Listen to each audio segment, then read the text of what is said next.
Alors, dans Bonjour, on est avec Grégory Michnik, que je n'ai pas sur ma petite tablette, mais on va parler de sortie scolaire, mais un peu spéciale, puisqu'effectivement, comme tout le monde, on a été un peu confinés ces derniers temps.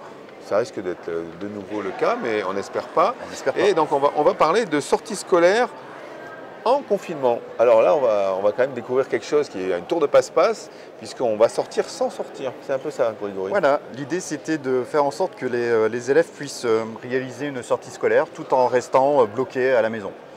Et donc pour cela, évidemment, le numérique a été d'une grande aide. Et pour le coup, on se rattache un peu en fait au thème de ce ludovien, hein, c'est-à-dire le point de convergence. Pour arriver à cet objectif, on a fait converger plusieurs techniques, plusieurs méthodes qui permettaient de mettre les élèves dans un contexte virtuel, numérique, mais qui permet en fait de s'immerger dans des scènes qui sont par exemple une ferme ou bien un site naturel. Et donc ces différentes méthodes avaient pour objectif en tout cas de faire en sorte que les élèves se sentent immergés réellement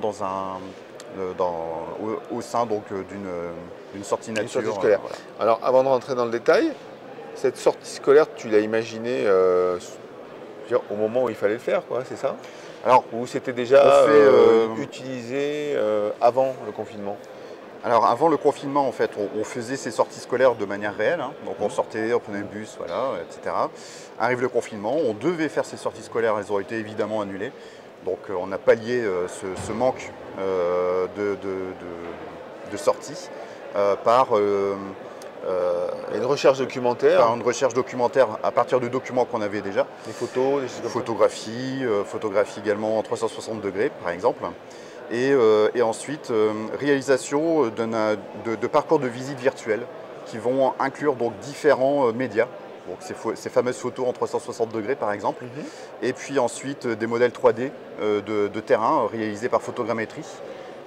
Et enfin, afin de simuler des rencontres avec des professionnels au sein de leur contexte, comme un agriculteur au sein de son exploitation, mise au point de chatbots, hein, donc d'agents conversationnels, des robots en somme avec lesquels on va pouvoir converser et avec lesquels il va y avoir de l'interaction. Alors on a un peu le principe de la classe inversée dans ce cas-là peut-être. Est-ce qu'on prépare la sortie comme avec une vraie sortie, enfin la sortie virtuelle je parle, donc on va demander aux élèves de se documenter avant d'aller sur le terrain ou non? Oui, alors maintenant effectivement le travail qui a été réalisé là pour le confinement va pouvoir être réutilisé maintenant hors confinement. C'est-à-dire que comme pour une classe inversée, on va pouvoir faire une espèce de sortie virtuelle, enfin une sortie scolaire inversée, et effectivement en préparant les élèves à la sortie scolaire qu'ils vont faire. Donc ils vont prendre connaissance du lieu, ils vont déjà voir un peu les principales choses qu'il va falloir observer plus attentivement au cours de la sortie. Donc en fait ça va leur permettre déjà de savoir pas mal de choses sur la sortie qu'on va réaliser. Et une fois qu'on va faire la sortie, ils vont vraiment pouvoir se concentrer sur le détail, comme ça, ils sauront déjà de nombreuses choses en tout cas sur les différentes sorties. Ils vont pouvoir s'intéresser vraiment sur d'autres problèmes plus spécifiques. Alors pour reparler un peu de la convergence, ça exige quand même de la part de l'enseignant de maîtriser quand même pas mal de technologies. On parlait de bots, donc il faut quand même pouvoir se jongler entre la programmation d'un bot ou c'est un faux bot, comment... Alors on va s'appuyer bien entendu sur des outils qui sont à la base simples, faciles d'accès, hein, et qui sont gratuits, donc notamment pour la réalisation d'un bot, j'ai utilisé l'application en ligne Snatchbot. Et qui vraiment est très facile d'utilisation. Hein, pour le coup, au niveau technique, c'est vraiment facile.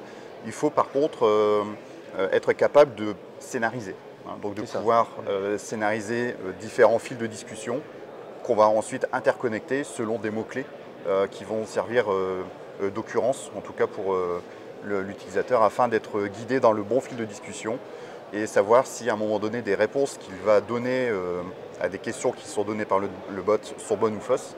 Il faut bien faire attention à relier tous ces fils de discussion.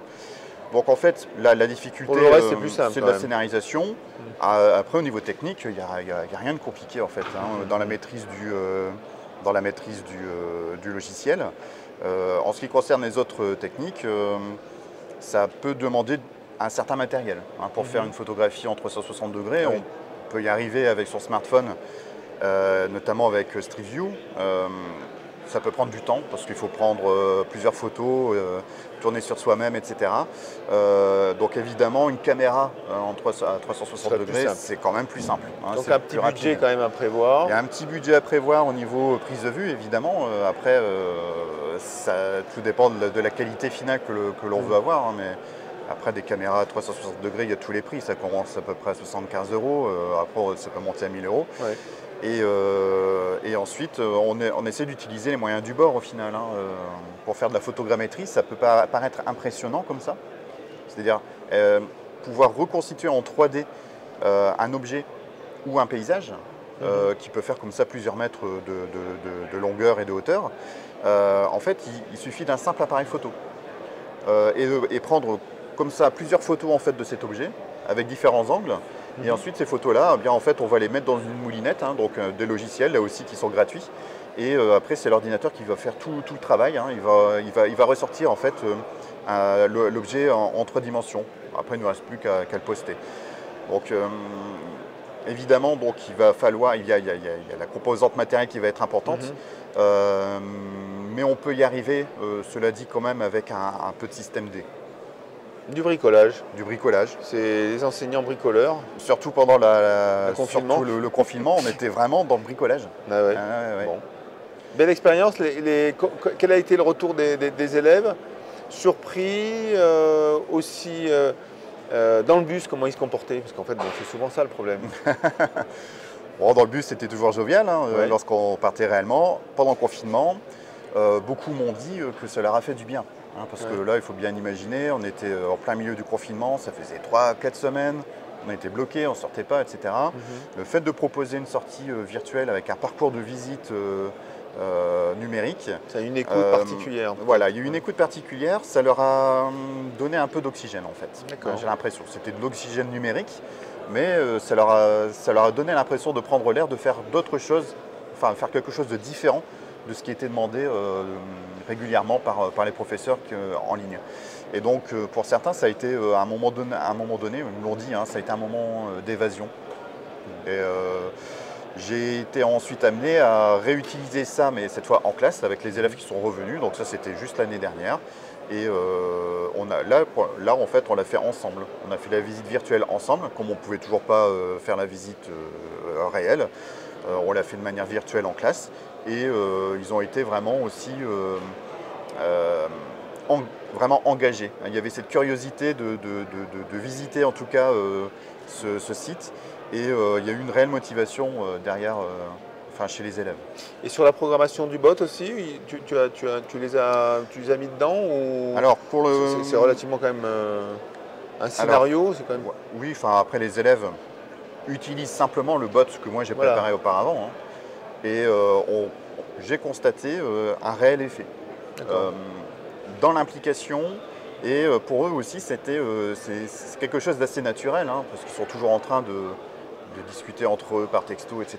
Et là, de discuter avec le bot, de la même manière, en fait, ça ressemble à des textos, ils ont finalement ces réflexes déjà quasiment naturellement.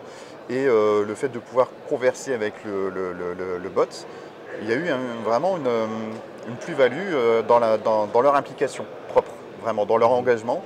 Et vraiment, ça ouvre beaucoup de perspectives.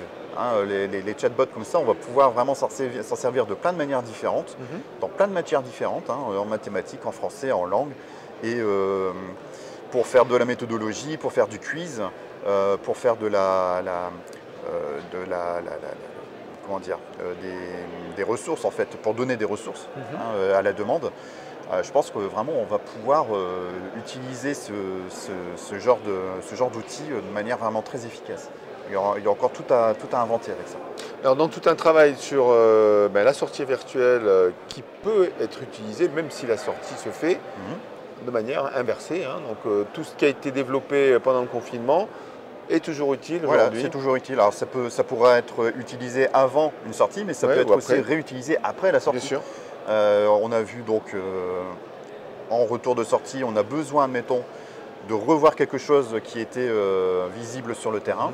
On va pouvoir, en somme, à ce moment-là, revenir grâce au parcours de visite virtuelle, retrouver ces différents éléments, mieux les comprendre avec les nouvelles connaissances qu'on a pu acquérir en classe. Donc on peut ainsi revenir sur le terrain tout en restant en classe. Donc en fait on a vraiment ici un outil qui rassemble plein de techniques et qui va pouvoir être utilisé de différentes manières. Et c'est ça qui va vraiment être intéressant. Merci Grégory sur tout ça, hein, puisque de toute façon, des fois les sorties scolaires, c'est annulé au dernier moment. Donc de toute façon, tout ce qui est préparé, ça peut être quand même utile, même si on n'est pas reconfiné dans le futur. Merci. Merci.